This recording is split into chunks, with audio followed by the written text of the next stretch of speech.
A más de un año desde que se reabrió la investigación contra los ex ejecutivos de la Polar, la Unidad de Delitos de Alta Complejidad de la Fiscalía Centro Norte volvería a acusar a Pablo Alcalde, María Isabel Fará y Julián Moreno. La diferencia radica en que a principios de mes se promulgó la ley que perfecciona los mecanismos de sanción y prevención contra el lavado de activos, lo que podría conducir a un juicio abreviado. Vamos a conocer más detalles, tratar de entender aquello. Recibimos al exdirector de la Unidad de Análisis Financiero del Ministerio de Hacienda, Víctor Osa. Gracias por acompañarnos. ¿Cómo está? Hola Macarena, muchas gracias por la invitación.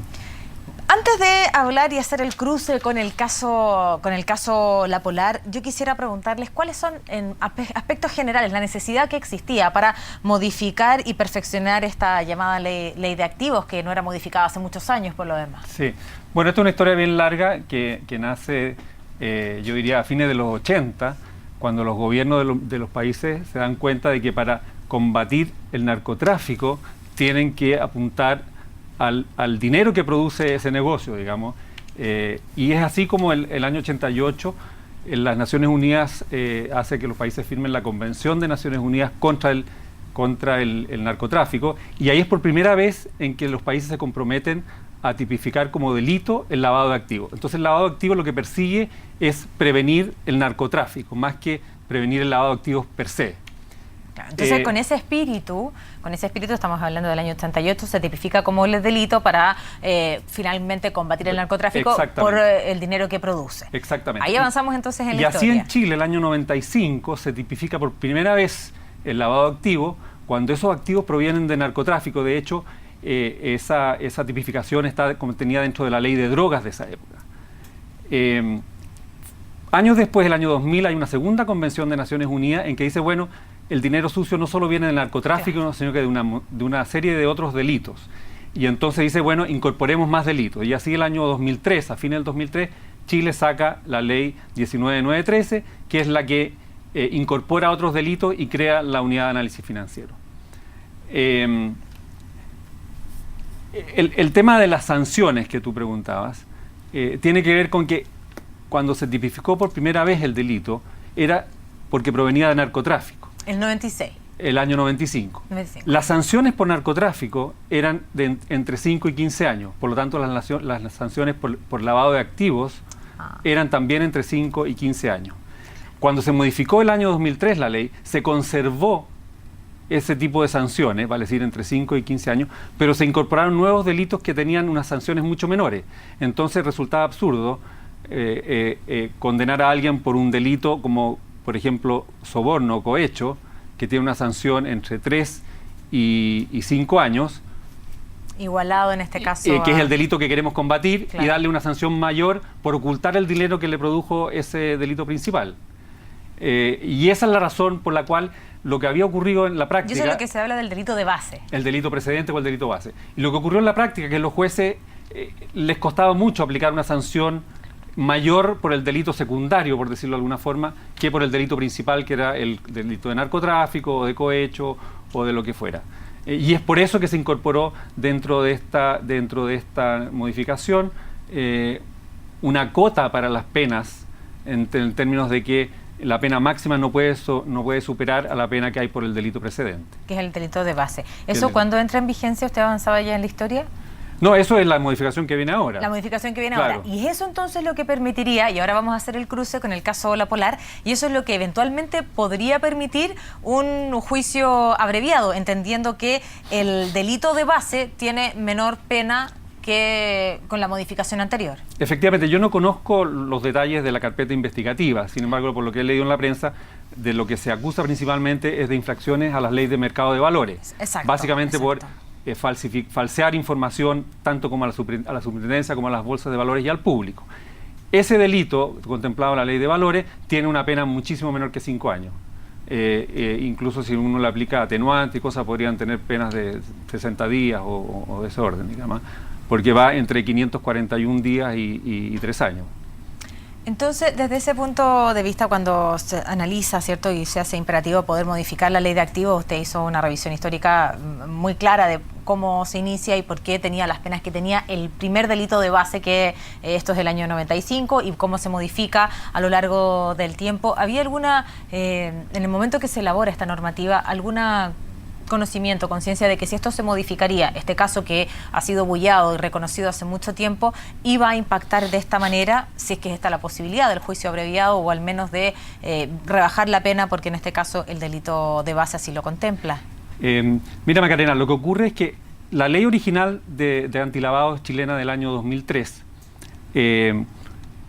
fue aprobada por el Congreso. Sin embargo, el Tribunal Constitucional le eliminó una serie de artículos que finalmente dejaban a la Unidad de Análisis Financiero en esa época con muy pocas herramientas para poder trabajar. Por lo tanto, se hizo una modificación legal que fue finalmente ley en agosto del 2006 y se aprovechó esa oportunidad para darle mayores atribuciones al Ministerio Público en términos de que pudiera tener acceso a información protegida con secreto bancario. Sin embargo, el Tribunal Constitucional aprobó todas las normas que tenían que ver con las facultades de la UAF, pero rechazó la facultad del Ministerio Público en virtud de que se modificaba una ley de rango constitucional y eso no había sido señalado al momento de la votación en el Congreso. Por lo tanto, el año 2006 se intentó, ¿no es cierto?, reponer esta facultad que había tenido este percance, digamos, en el Tribunal Constitucional y se empezó a hacer esta ley. Y esta ley que se aprobó hoy día, el año 2015, digamos, partió su tramitación en el año 2007. Por lo tanto, no había todavía ningún antecedente que pudiera vincular este caso. Digamos. Es una ley que ha tenido una tramitación bastante larga. Bueno, más allá del caso específico de La Polar, usted nos ha explicado con palabras sencillas esto que parece tan complejo de por qué en este caso pudieran acceder a un juicio abreviado y por qué en este caso pudieran evitar penas mayores si es que la justicia así lo dictaminara. ¿Era muy necesario modificar la ley de lavado de activos y también me imagino que ponerla en línea con las modificaciones y las normas en el resto del mundo?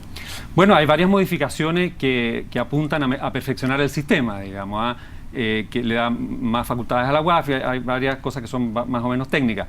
Y la modificación esta que tú me preguntas tanto, que tiene que ver con estas rebajas de pena. Se lo pregunto tanto por el vínculo que tiene, sí, o que tendría lo que ocurre, este caso. Lo que ocurre es que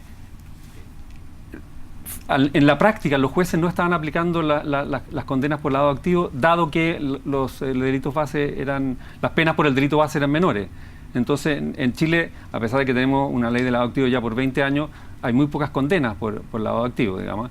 En el sistema antiguo, creo que hubo 1 o 2 condenas, y en el sistema nuevo, en los últimos 6 o 7 años, deben haber 60 condenas, digamos, en general por narcotráfico, que tiene penas similares o iguales a las que tiene el lavado activo. Pero no vemos condenas por otro tipo de delitos como cohecho, como fraude al fisco y otro tipo de delitos precedentes. ¿Y esta modificación permitiría mejorar aquello?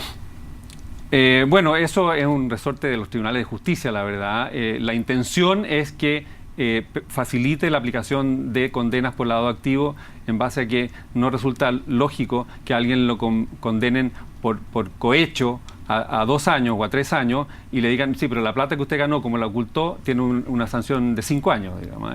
No resulta lógico porque lo que queremos evitar es el cohecho. Exacto. Lo otro es una herramienta para evitar el cohecho. Entonces no debería tener una sanción mayor que el delito principal. Respecto a lo mismo y la última pregunta, y se lo pregunto en términos generales de esta ley de lavado de activos, ¿esta ley cumple los estándares? ¿Qué estándares? Los estándares al menos mínimos requeridos para poder finalmente entregar las sanciones correspondientes, sea cual sea el delito de base, y además para perfeccionar este mecanismo, me imagino que de prevención, detección y como decía ahí también, y control, investigación y todo aquello. Sí, mira, a ver, los sistemas de prevención siempre pueden ser perfeccionados. Yo creo que esta ley es un gran avance para el sistema de prevención antilavado chileno. Incorpora facultades a la UAF. Hay una cosa muy importante y muy interesante que es que le obliga a todas las instituciones del Estado a reportar operaciones sospechosas, crea un registro público de sujetos obligados de todas las instituciones y personas que están obligadas a reportar, en fin, y una serie de otras medidas.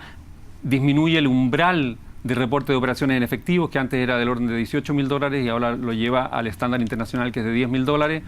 Entonces hay una serie de mecanismos, digamos, que se perfeccionan y que sin duda en el futuro se pueden perfeccionar más aún. Lo otro interesante es que se incorporan otros delitos precedentes. Y, como te dije, inicialmente en el año 95 era solo narcotráfico, después se incorporaron algunos otros, como leyes de control de armas, de terrorismo, algunos de delitos funcionarios, pero ahora se han incorporado una serie de otros delitos como el contrabando, como delitos, obtención fraudulenta de devoluciones de impuestos, que es algo que está muy de moda en estos días. En fin, hay una serie de otros delitos, digamos, que se incorporan en esta modificación. Pero siempre prima la condena que reciba este delito de base por sobre el lavado de activos, como usted dice, que es la consecuencia de aquello. Exactamente. Bien, pues gracias por tratar de aclararnos esta ley. Usted me dice la 20.818, ¿no? Así es. Para aquellos que también quieran conocer más en profundidad y por qué pudiera eventualmente impactar en este reconocido caso La Polar. Gracias por acompañarnos. Muchas gracias, María esta Karina, tarde. por la invitación.